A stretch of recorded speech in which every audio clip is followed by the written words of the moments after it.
Hey gorgeous, this is episode number 173. You are listening to Heart Sells Podcast. I'm your host Christine Schlonski, and this is the first Variety Friday in 2020. So welcome, Happy New Year. I hope this is going to be an epic decade for you, where you unleash and give even more of your gifts to the world, where you have a thriving business and make your dreams come true because you now know how to sell. You sell with ease, grace, and confidence, and sales is love for you. So let's tune in today's episode because I want to talk to you about mindset, especially about the inner critic. Because, it's the beginning of the year, we probably have all goals and we're all excited about 2020, about a new decade to begin, and we probably want to make some things differently than we did last year or the decade before. And there are all these good intentions out there, thinking about what we can do, what we can give to the world, how the world is going to give back to us, how we're going to make our dreams come true. And then we start off, and a little bit after we started off, there is this tiny inner voice that speaks to us in not such a nice way. And this tiny little voice is the inner critic. And the inner critic wants us to believe that we are not worthy enough, that we are not good enough, that we are not deserving enough, that we have not yet figured it out, and who are we anyway to go for our dreams. And all this comes from your belief system, because we do operate from our beliefs. Oftentimes it's unconscious that we sabotage ourselves. So on one hand, you can say, well, now I'm going to give my gifts to the world. And the next second, a little thought kicks in that says, well, but are they really good enough? Are my clients really getting what I think they should be getting when they work with me? Is this even important enough, or isn't this something everybody knows anyway? So these inner critics are really, really crucial to how we conduct our lives, to what we can achieve and what we can't achieve. Because if the inner critic doesn't let us pass through the doorway to our dreams, well, then we're kind of screwed. And we believe a voice that's not even true. And the good thing is, or the good news is, that we all have this inner critic. It just is a question of how do we cater to this inner critic? How deeply do we believe that the inner critic is right, that we might not be worthy enough, or good enough, or smart enough, or young enough, or old enough, or whatever, we just are not enough. So today I want to invite you to really give this some time and thought on a continuous base to tune in and figure out, where are you sabotaging yourself? Where, when things might be working out really, really well, you get to this upper limit. And there's a really cool book out there called The Big Leap by Gay Hendricks. It's about the upper limit, right? When we get to the upper limit, that we often start sabotaging ourselves so we can go back into a zone, into like a comfort zone or a safety zone that we already know, right? Because what happens when we start thriving, when we start picking up momentum, when we start growing and evolving, that's scary oftentimes. And when that inner critic kicks in, letting us know that we don't really deserve it, or who are we anyway to have these beliefs, we kind of settle back down to an old standard that we know, to feelings that are familiar, right? Maybe we are thriving in our business, but all of a sudden in our private relationships, and maybe we start fighting with our spouse because now we have all this success and impact and more money coming in, and somehow it just doesn't feel good. And that really is subconscious, because on a logical level, you would say, well, yeah, duh, I'm looking for more impact. I'm looking to support more people. I'm looking for more money to make my dreams come true and to have more, to give more. But then when it really happens, there is this upper limit issue. And you can really read the book, The Big Leap. I highly recommend it. It's a New York Times best-selling author, Guy Hendricks. And I just, get your hands on the book. Read it. I'm going to put you a link in the show notes so you can check it out. And it really gives you a different perspective on how you sabotage yourself. It's pretty eye-opening, actually. So what can you do? Your beliefs are actually key to your success in life, to your success in sales, and it's all connected. It's all interconnected, right? So you can basically believe your beliefs that don't serve you and you will never grow, or you can create new beliefs that you start holding to be true, and you can grow into the person that holds these beliefs. What you need to know also is when you talk to your inner critic, or when that voice kind of comes up to let you know you're not good enough, you're not pretty enough, you're not smart enough, you don't have the degree or whatever it is, that oftentimes this belief that is not serving you has some kind of a protection function. So check in with yourself. How is this belief actually protecting you? What is it good for? Right? It could be that when you grow too fast and you really go for what you want, that people around you might not feel good because all of a sudden they see you thriving, which they don't put the work in, so that doesn't feel good for them and it triggers them. Maybe people would, not connect with you anymore because now you are the successful person and there's no alignment. And, we all had that happen in our lives, that we kind of grow out of a certain environment, that, you might not be best buddies with your people from your first grade, right? That it could not be because you have a different life.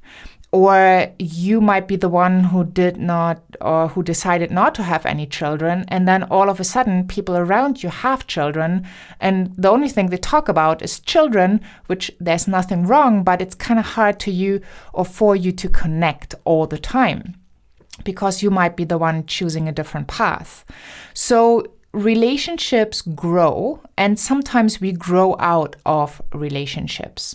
And the belief you might be holding that kind of stops you in your tracks, that helps you to sabotage yourself, might be something that wants to protect you to not be the person losing that relationship, or to not be the person losing that feeling of feeling secure, or whatever it is. So have a look at what are the beliefs that might be in your way, and then give them some attention, because you just don't want to push them away. You want to understand them, because then you can change them. You can find a new way of seeing things, of embracing things. You can put a new belief in for that belief that's not serving you anymore. So you have to look at your feelings. And what kind of feelings is this belief causing, right? If it's fear, anxiety, whatever, because when we grow, obviously there's fear coming up. We're going into the unknown. We have not been there before. And in the comfort zone, which I call death zone, because if we don't grow, we die, basically. So there's nothing waiting for you. It's all familiar, right? You will feel the same feelings every single day, and there is not really excitement. And so many people, unfortunately, are out in this beautiful world who do not have any excitement in their lives, who just do whatever they think they have to do or should be doing instead of creating their own reality. On the other hand, we all have different experiences. Even if you go to the same movie, we experience a different movie because we see the world through different filters and lenses. So you can choose, and it's totally okay to choose. I would invite you to choose. Especially, I want to invite you to see sales as love, because you serve. What happens when you show up for people? What happens when you have that impact, that positive change in the world, and you help to facilitate that? So have a look at what would you be without the belief, right? For example, if you think, well, I'm not really worthy, or I don't have the PhD in this field, or I'm too young, too old, what's this belief serving you? Like, what would you be if the belief would go away? Who would you be without this belief, right? For example, if you would think, well, I don't have the PhD, I can't do it, but you do have all the knowledge, like you would just not serve and stay small in your little world. But if you say, well, this belief is not really serving me, I don't need a PhD, other people don't have PhDs and they are widely successful, I know my stuff, I can really go for it, all my clients say that it's amazing, well, then go for it. Give yourself the gift to go for your dreams. Don't wait for somebody to give you permission, because this person will never come. This person needs to be you. There will be no knight in a shining armor coming and save you, right? We all have grown up with the Cinderella story or with Pretty Woman. So nobody will save you. Nobody will give you permission. You have to claim that. And the same is in sales. You just have to ask, you have to invite, you have to have the conversations. And the more people you know, the more impact you will have. The more impact you will have, well, the more money you will make. The more money you have, the more you can give and serve. So have a look. Is this belief you're holding that you might be too old or too young, or you don't have the certificate or whatever? Is this belief, if it's not serving you, is it true? Is it really something that you hold true? And if you say yes, well, then ask yourself, is it true always in any situation for anybody? And Byron Katie has a beautiful work around this. I'm going to see if I can find the link and also drop it in the show notes. I think the book is called The Work. And it's really, really profound, and it's all around working with your beliefs. So then once you discover that you have a belief that's not serving you anymore, and that inner critic is creeping up behind you and kind of bombarding you with these negative beliefs, whispering that into your ear, into your brain, into your heart. And now you kind of start feeling kind of a little bit fearful or afraid, or you feel anxious or whatever.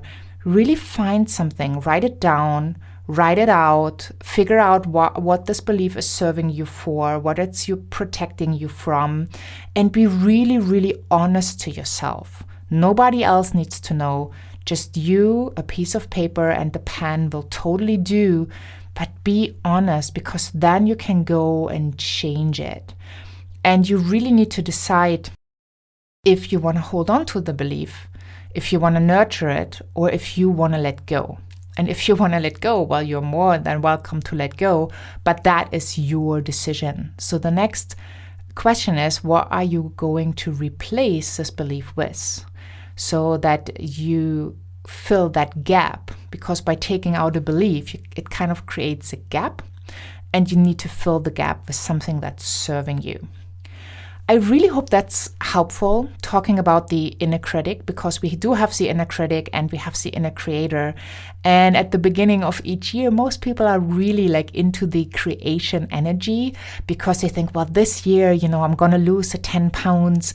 And this year I'm going to work out, I'm going to be fit. And this year I'm going to make my business work. And this is my year.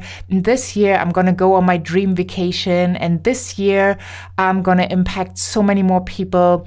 But then after a while, the little inner critic comes out and kind of takes that energy away, kind of eats it up, and makes life, well, a little bit more dull, not as exciting, a little bit more sad, a little bit more fearful, a little bit more anxious. So when you look at people who are widely successful, what they all have mastered, they all have overcome, at least for a moment, that inner critic who is holding them back from what they want to achieve. So if you can get rid of that inner critic, and we can't get rid of this inner critic forever, it will come back and back. So this is constant work going on because you don't even know all the beliefs that are holding you back. Nobody ever will, but it's a constant work. So the more you can pull out of these old beliefs that are not serving you, and you can replace them with beliefs that the person would have who already is who you want to be, who already has done what you want to do, who already has what you want to have, well, then you are on the right path of creating a life you truly desire, of having the impact. And oftentimes people are so afraid about sales conversations. They're so afraid to make that offer, to make that invitation for someone to buy. They're so afraid to really ask their price that they want to ask. But then, they take off a zero at the end. And then they feel frustrated because they don't get where they want to go. And they are not the person they wanted to be. And this is like a vicious cycle. So I really want to invite you to take a good look, to write out all the limiting beliefs that you might hold in your conscious, and start working with them first, replace them first, and keep digging. Imagine if you could just get rid of 1 or 2 limiting beliefs per week, right? That's over 100 limiting beliefs in a whole year. Like, where would you be in 2021?